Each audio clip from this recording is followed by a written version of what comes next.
नमस्कार दोस्तों, विक्रम और बेताल की इस कहानी में आज की कहानी है दुष्ट कौन। पिछली कहानी पति कौन है का जवाब राजा विक्रमादित्य ने सुनने के बाद बेताल पुनः वृक्ष पर जाकर लटक गया। शींशपा वृक्ष पर चढ़कर राजा ने फिर बेताल को उतारा और उसे कंधे पर डालकर चुपचाप भिक्षु की ओर चल पड़ा। कुछ आगे चलने पर शव में बैठा बेताल फिर से बोला, राजन, रात के समय इस भयानक श्मशान में आते जाते तुम घबरा नहीं रहे हो? यह आश्चर्य की बात है। लो, तुम्हारा जी बहलाने के लिए मैं तुम्हें फिर एक कथा सुनाता हूँ। भरतपुर नाम का एक जगत विख्यात नगर है। प्राचीन काल में वहाँ विक्रम संजय नाम का एक राजा था, जिसके पास ऐश्वर्य के सारे सामान मौजूद थे। उसका खजाना बहुमूल्य रत्नों से सदैव ही भरा रहता था। उसके पास एक शुक अर्थात तोता था, जिसने श्राप के कारण यह जन्म पाया था। वह तोता समस्त शास्त्रों का ज्ञाता और दिव्य ज्ञान से युक्त था। उस तोते का नाम था चूड़ामणि। उस तोते के परामर्श से राजा ने अपने समान कुल वाली मगध की राजकुमारी सुप्रभा से विवाह किया।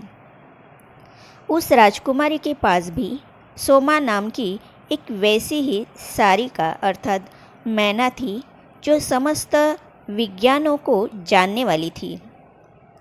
वे दोनों तोता मैना अपने बुद्धिबल से अपने स्वामियों अर्थात पति पत्नी की सेवा करते हुए वहाँ एक ही पिंजरे में रहते थे। एक दिन उत्कंठित होकर उस तोते ने मैना से कहा, सुभगे, तुम मेरे साथ एक सेज पर सो, एक आसन पर बैठो, एक साथ भोजन करो और हमेशा के लिए मेरी ही हो जाओ। मैना बोली, मैं पुरुष जाति का संसर्ग नहीं चाहती, क्योंकि वे दुष्ट और कृतघ्न होते हैं।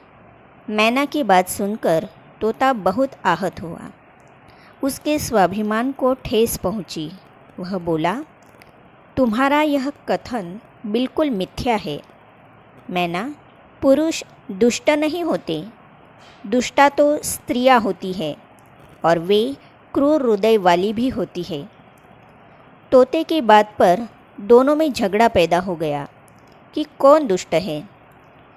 तब उन दोनों ने शर्त लगाई कि यदि मैना झूठी हो तो वह तोते से विवाह कर लेगी, और यदि तोते की बात गलत निकले तो वह मैना का दास बन जाएगा। निर्णय के लिए वे दोनों राजसभा में बैठे हुए राजपुत्र के पास गए।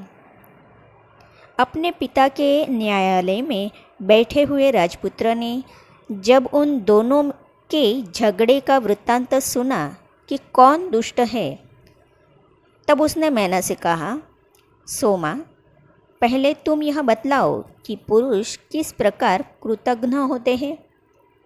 मैना ने कहा, सुनिए।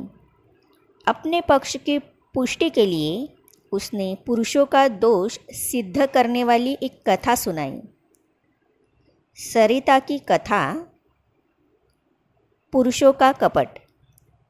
इस धरती पर कादम्बिका नाम की एक बहुत बड़ी नगरी है। वहाँ दत्तात्रेय नाम का एक बहुत धनी व्यापारी रहता था। व्यापारी के यहाँ एक पुत्र ने जन्म लिया, तो व्यापारी ने उसका नाम धनदत्त रखा। पिता की मृत्यु के बाद धनदत्त बहुत उच्छृंखल हो गया। वह बुरे लोगों की संगति में उठने बैठने लगा। उसके कुछ धूर्त मित्रों ने उसे जुआ आदि दुर्व्यसनों में डाल दिया। थोड़े ही दिनों में इस व्यसनों के चलते धनदत्त का सारा धन जाता रहा। लज्जावश स्वदेश छोड़कर विदेश भ्रमण हेतु चल दिया।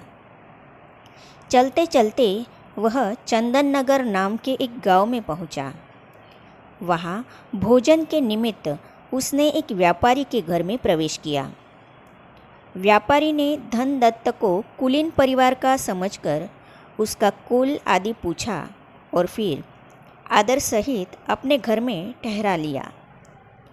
वह व्यापारी धनदत्त के व्यवहार से इतना खुश हुआ कि उसने रत्नामाला नाम की अपनी कन्या भी उसे ब्याह दी और दहेज में ढेर सारा धन भी दिया। तब वह धनदत्त वही अपने श्वशुर के घर में रहने लगा। कुछ समय बीतने पर सुख के कारण वह अपनी पिछली दुर्गति भूल गया। धन मिल जाने से वह फिर व्यसनों में फंस गया और स्वदेश जाने के लिए उद्यत हो गया। रत्नामाला अपने माता पिता की इकलौती संतान थी, अतः वह व्यापारी उसे अपने पास से दूर नहीं जाने देना चाहता था। लेकिन उस दुष्ट ने बड़ी कठिनाई से किसी तरह उसे अनुमति देने के लिए विवश कर दिया। अनंतर एक वृद्धा के साथ गहनों से अलंकृत अपनी स्त्री को लेकर वह उस देश से चल पड़ा। चलते चलते वे बहुत दूर तक जंगल में जा पहुँचे। वहाँ चोरों का भय बतलाकर उसने अपनी स्त्री के गहने लेकर अपने पास रख लिए। धन के लोभ से उस पापी ने अपनी गुणवती स्त्री और उस वृद्धा को एक खंदक में ढकेल दिया। खंदक में गिरते ही वृद्धा तो मर गई, लेकिन झाड़ियों में उलझ जाने के कारण उसकी पत्नी नहीं मरी। किसी तरह वह रोती बिलखती उस खंदक से बाहर निकल आई। उसका शरीर क्षत विक्षत हो गया था। जगह जगह राह पूछती वह बड़ी कठिनाई से अपने पिता के घर पहुंच पाई। कहानी में आगे क्या होता है ये देखेंगे अगली कड़ी में। तो इस कहानी को आगे पढ़ने के लिए इस चैनल को लाइक, शेयर और सब्सक्राइब अवश्य कीजिएगा। वीडियो देखने के लिए आपका बहुत धन्यवाद।